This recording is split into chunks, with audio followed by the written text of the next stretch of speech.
Study. তোমাদের সবাইকে স্বাগতম ইকবাল ডিজিটাল ক্লাসে। তো বন্ধুরা, আজকে আমরা যে বিষয়ে আলোচনা করব ক্লাস 7-এর মানুষের খাদ্য চ্যাপ্টার নাম্বার 5। তো মানুষের খাদ্য চ্যাপ্টারের নামটা শুনে অনেকেই থতমত খেয়ে যায়। মানুষের চ্যাপ্টার বা মানুষের খাদ্য, এটা কি কঠিন? কিন্তু না, আজকে আমি তোমাদের সঙ্গে সাহায্য করব। আমি আরিফ ইকবাল তোমাদের সাহায্য করব এই চ্যাপ্টারের সমস্ত বিষয়ভিত্তিক পুরো আলোচনা। তো চলো বেশি কথা না বলে ভিডিওটাই শুরু করি।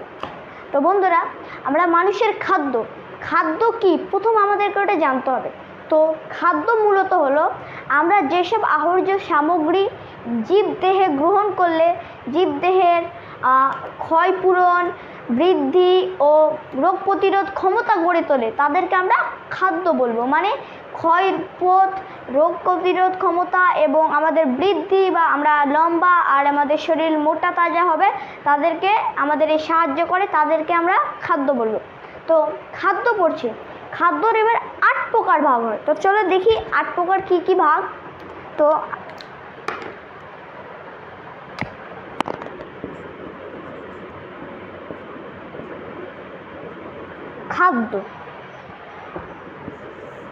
খাদ্যকে আমরা 8 ভাগে ভাগ করব। হ্যাঁ, তো খাদ্যকে আমরা 8 ভাগে ভাগ করলে মূলত পাবো, প্রথমে আমরা পেয়ে যাব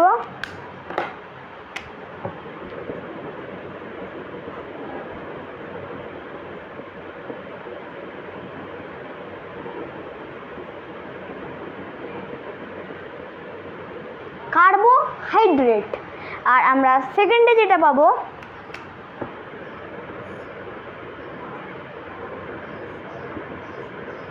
সরি, আমি রেড কালিতে করে দিলাম, ব্লু কালিতে করে দিচ্ছি।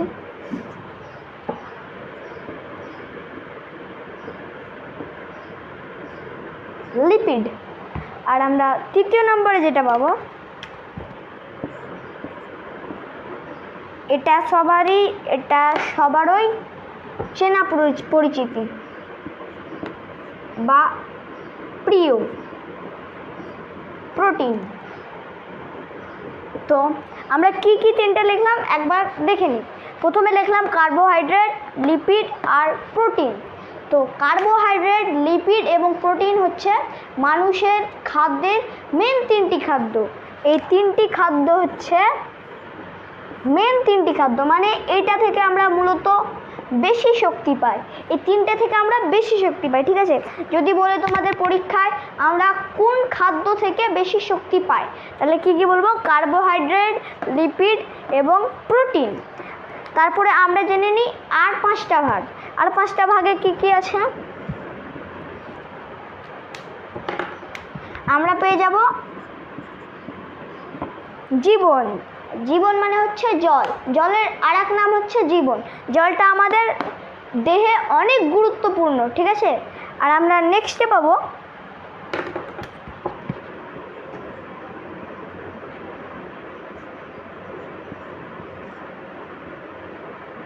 সরি, রেড কালিতে বারবার ভুলে হয়ে যাচ্ছে, কোনো সমস্যা নেই, আবার আমি করে দিচ্ছি।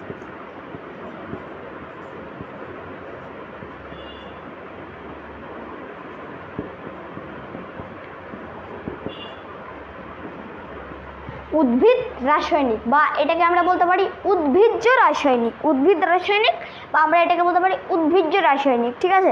উদ্ভিজ্জ রাসায়নিক বলতে আমরা যেই কথাটা বুঝি, চাল, ডাল, গম, এগুলো আমরা উদ্ভিজ্জ বলে পেয়ে থাকি, মানে যে মূলত যেগুলো উদ্ভিদ থেকে আমরা মেন কোর্সে পাই, ঠিক আছে? তারপরে আমরা পাবো, আমাদের কয়টা ভাগ হলো? কার্বোহাইড্রেট, লিপিড, প্রোটিন, জল ও রাসায়নিক। আমাদের তাহলে 5টা হলো, আর 3টা আসে। 3টের মধ্যে আমরা এখানে পেয়ে যাচ্ছি আমাদের গুরুত্বপূর্ণ দেহের বা আমাদের অনেক কাজে লাগে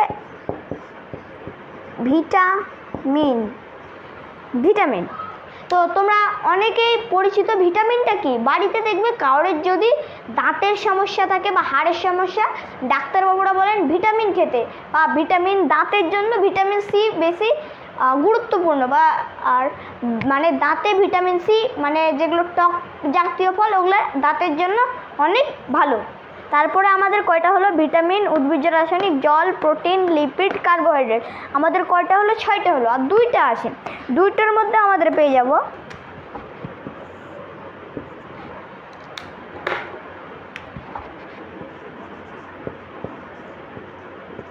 খনিজ লবণ। খনিজ লবণ মানে কি?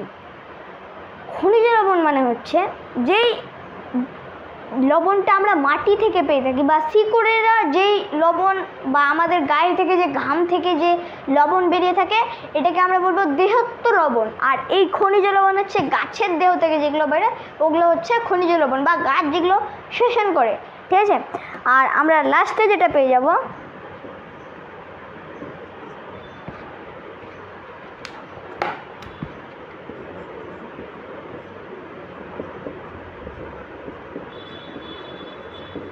খাদ্যতন্তু।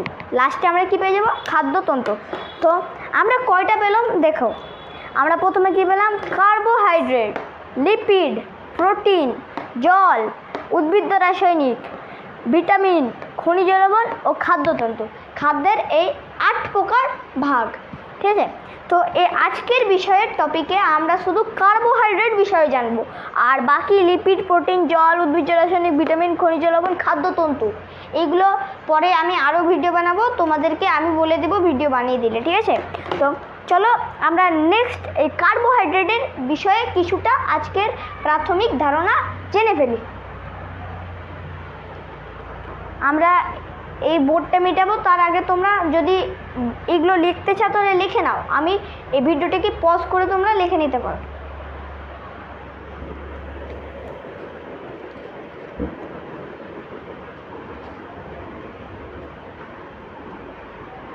তো কার্বোহাইড্রেট মার্ক করে নেব। Carbohydrate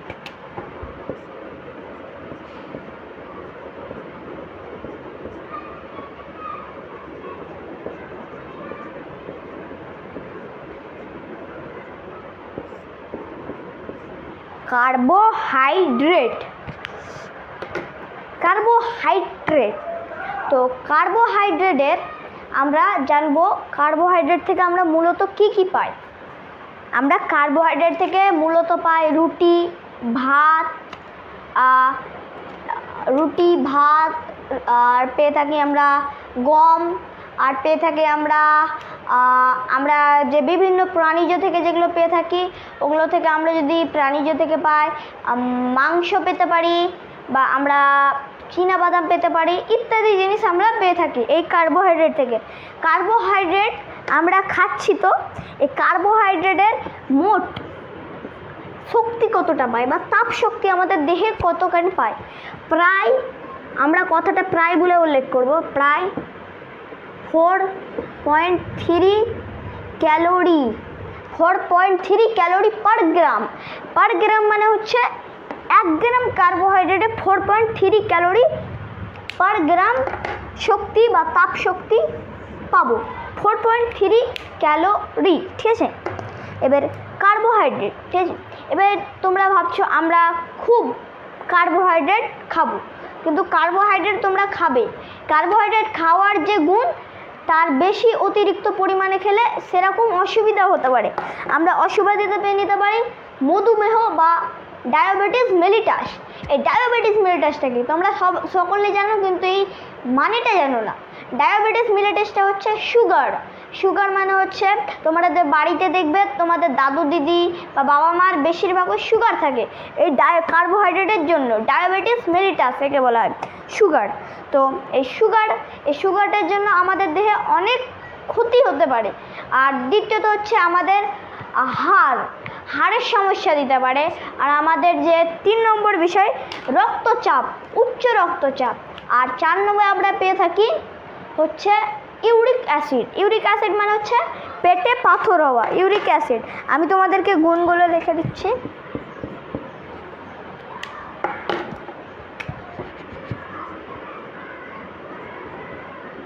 sugar,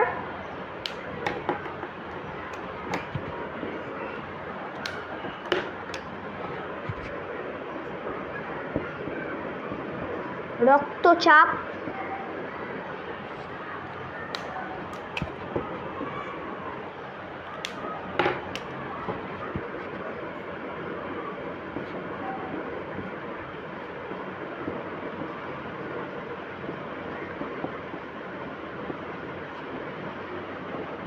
uric acid. Uric acid মানে পেটে পাথর হওয়া, ঠিক আছে। তো আমরা কার্বোহাইড্রেট খাবো ঠিকই, কিন্তু কম পরিমাণে খাবো, এবং যদি বেশি পরিমাণে খেয়ে যাই তাহলে আমাদের এই 3টি সমস্যা বা আরও বেশি সমস্যা হতে পারে। কী কী হতে পারে? সুগার, রক্তচাপ, ইউরিক অ্যাসিড।